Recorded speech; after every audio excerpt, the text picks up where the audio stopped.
Welcome to the educational channel, The Vision Enhance.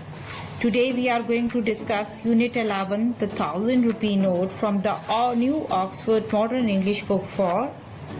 The topic is 1000 rupee note.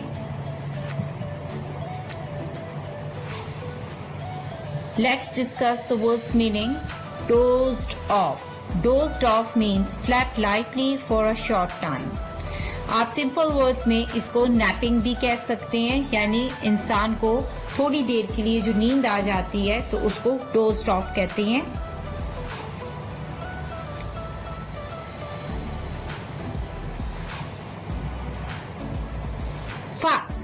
فاس means a noisy disagreement. آپ یعنی کسی بات پہ آپ کی بحث ہو جاتی ہے، آپس میں الجھ جاتے ہیں، بچے بھی کرتے ہیں، بڑے بھی کرتے ہیں، کسی بات پہ ڈس ایگری کرتے ہیں تو اس کو انگلش میں فس کہتے ہیں۔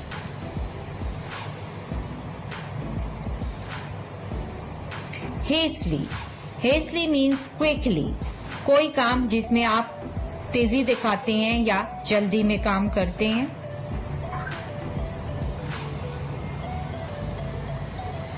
Huffing and puffing means breathing noisily. اکثر کلائمبنگ کرتے ہوئے یا رننگ کرتے ہوئے آپ کی جو ہے سانس پھول جاتی ہے۔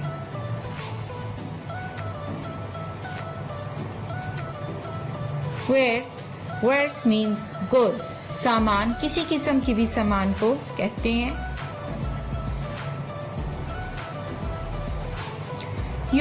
Yawn means to open the mouth and take a breath out of tiredness.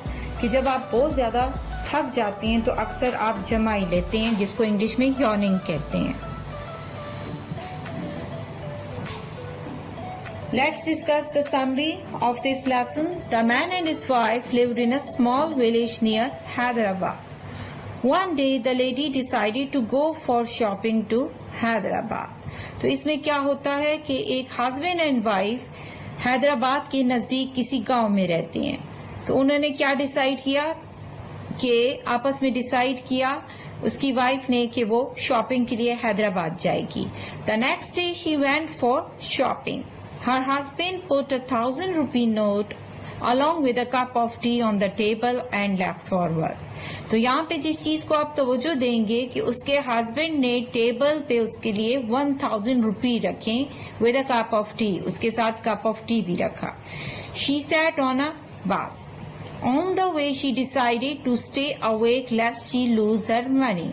اس طرح سے اس نے اپنا سفر شروع کیا تو رستے میں وہ اس خوف سے نہیں سو رہی تھی کہ اس کے پیسے کہیں گم نہیں ہو جائیں۔ When she opened her purse She was shocked to see her purse was empty. لیکن اس کے باوجود جو وہ تھوڑی دیر کے لیے اس نے نیپنگ کی تو اس نے کیا کیا کہ جب اس نے اپنا پرس ویسے ہی کھولا تو وہ شاک ہو گئی کہ اس کا پرس تو خالی تھا۔ She thought the woman next sitting with her might have stolen her money.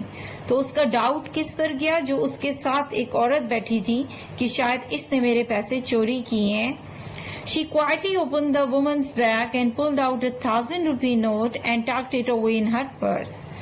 تو اس نے بہت ہی خاموشی میں یہ کام کیا کہ اس کے پرس سے اس نے پیسے نکال کے اپنے پرس میں دوبارہ رکھ دیے، یہ سمجھ کر کہ یہ پیسے اسی کے ہیں اور اس نے چوری کی ہیں۔ She bought lots of things. Then she came back. تو اس 1000 روپے نوٹس میں اس نے کافی شاپنگ کی اور جب وہ واپس آئی at the bus stop her husband was waiting for her. He looked puzzled when he looked at her shopping. تو بس اسٹاپ پہ اس نے اپنے ہسبینڈ کو پایا اور وہ بڑا پریشان ہوا جب اس نے اس کی اتنی ڈھیر ساری شاپنگ دیکھی. He wondered where she had got the money to buy so many things. Naturally اس نے پریشان ہونا تھا کہ اس کے پاس یہ پیسے کہاں سے آئے کہ اس نے اتنی شاپنگ کی ہے. Then he told her she forgot to take her money and that the note was still lying beside her bed. اب یہاں پہ اس کو پتا چلتا ہے کہ وہ تو پیسے بھول گئی تھی اور وہ پیسے وہیں پہ پڑے ہوئے تھے. She felt sorry for the poor woman. کیوں اس نے felt sorry کیا کیونکہ اب اس کو احساس ہو چکا تھا کہ یہ پیسے اس کے نہیں تھے، اسی عورت کے تھے جو یہ سوچ کر اس نے لے لیے تھے کہ شاید یہ اس کے پیسے اس نے چوری کیے ہیں.